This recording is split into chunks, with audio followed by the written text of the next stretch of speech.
Laporan Indonesia Energy Transition Outlook atau IETO adalah laporan flagship tahunan ISR yang mengulas dan menakar perkembangan transisi energi di Indonesia. Laporan ini merupakan edisi keempat dari laporan yang sebelumnya berjudul Indonesia Clean Energy Outlook atau ICEO yang hanya mengulas perkembangan energi bersih di tanah air. Tahun ini, guna memperluas analisis dan meningkatkan cakupan progres transisi energi yang lebih sistemik, kami menambahkan analisis ke sektor energi yang lebih luas. Dalam hal ini, perkembangan energi fosil seperti batu bara dan migas, di samping perkembangan energi terbarukan, efisiensi energi, kendaraan listrik, dan bahan bakar bersih. Laporan tahun ini juga untuk pertama kalinya memperkenalkan kerangka kesiapan transisi atau Transition Readiness Framework yang digunakan untuk menakar kesiapan bertransisi dari sektor ketenaga listrikan. Kerangka ini memiliki 4 dimensi utama yaitu politik dan regulasi, investasi dan keuangan, teknoekonomik, dan sosial. Melalui laporan IETO, ISR bermaksud untuk menginformasikan para pembuat kebijakan dan semua pemangku kepentingan di sektor energi mengenai efektivitas kebijakan dan perbaikan yang dibutuhkan untuk membantu percepatan transisi energi di tanah air. Berdasarkan penilaian kerangka kesiapan transisi di sektor ketenaga listrikan, Indonesia dinilai masih belum siap untuk bertransisi. Masih ada sejumlah aspek yang dapat ditingkatkan untuk mempercepat transisi energi di sektor ketenaga listrikan, khususnya memperkuat komitmen politik pemerintah dan memperbaiki kualitas kerangka kebijakan dalam mendukung transisi energi. Komitmen tegas ini harus datang dari Presiden dan didukung secara terbuka oleh kementerian utama lainnya.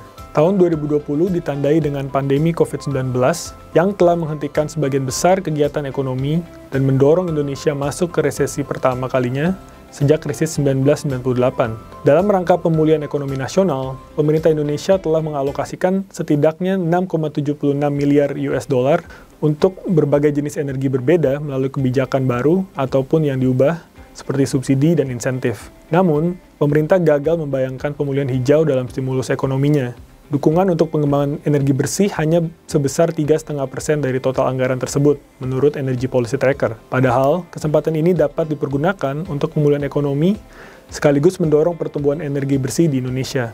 Di sektor batubara, produksi batubara Indonesia tetap melebihi target di tengah turunnya permintaan batubara global. Realisasi produksi batubara melebihi target sebesar 550 juta ton, walaupun realisasi ekspor dan konsumsi domestik menurun, dan hanya mencapai masing-masing 85 dan 77%. Pemerintah juga tetap mendorong peningkatan konsumsi domestik batubara melalui penambahan PLTU dan juga pengembangan hilirisasi batubara. Meskipun inisiatif hilirisasi tersebut berpotensi menimbulkan lebih banyak kerugian, mengingat potensi subsidi yang dibutuhkan sangat besar. Di sektor migas, target produksi migas direncanakan untuk naik dari 0,7 juta barel oil per day dan 5,5 miliar standar kubik feet per day menjadi 1 juta dan 12 miliar di tahun 2030. Beberapa kebijakan dikeluarkan pemerintah untuk menarik investasi, diantaranya penggunaan kembali skema cost recovery, performance sharing contract atau PSC. Insentif fiskal sebesar 120 triliun juga disiapkan pemerintah untuk meregulasi harga gas domestik menjadi $6 per MMBTU dan mendorong konsumsi gas domestik. Dalam perkembangan efisiensi energi, terdapat deviasi dari target RUEN dengan intensitas energi final Indonesia yang terus mengalami peningkatan, terutama di antara tahun 2017 sampai 2019, akibat meningkatnya konsumsi energi di sektor transportasi. Penerapan konsep bangunan hijau juga masih terhambat akibat terbatasnya pendanaan dan proses monitoring dan implementasinya. Dari sisi regulasi, revisi peraturan pemerintah nomor 70 tahun 2009 tentang konservasi energi yang dinantikan sejak 2019 juga belum dirilis hingga akhir tahun 2020. Kemudian, perkembangan energi terbarukan di sektor ketenaga listrikan.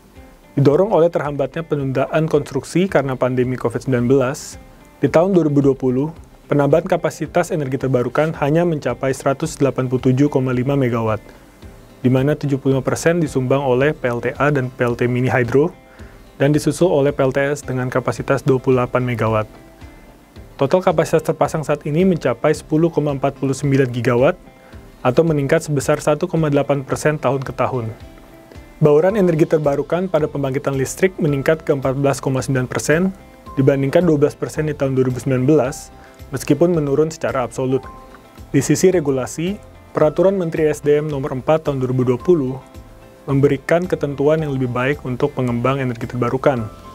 Dalam hal ini mengubah pola skema BOOT menjadi BOO dan dinilai baik. Namun, peraturan ini masih belum merubah kendala terbesar, yaitu penetapan tarif untuk listrik dari sumber energi terbarukan.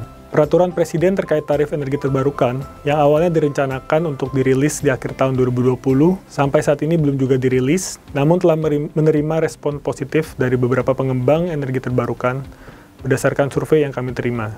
Beralih ke perkembangan energi surya, tahun ini penambahan kapasitas PLTS mencapai 28,8 MW yang disumbang oleh PLTS IPP sebesar 15 MW dan PLTS atap sebesar 13,8 MW.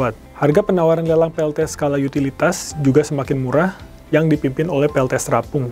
Di tahun 2020 telah menyentuh angka di bawah 4 sen US dollar per kWh.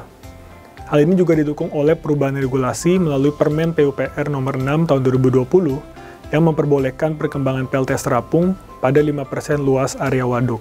Kemudian PLTS atap juga tumbuh hampir 2 kali lipat dari 16 MW ke 30 MW yang didorong oleh sektor industri dan residensial. Beralih ke perkembangan kendaraan listrik dan ekosistemnya, penetrasi kendaraan listrik hanya mencapai 2.279 per September 2020, yang masih sangat jauh dari target yang dicanangkan pemerintah, yaitu 900.000 kendaraan.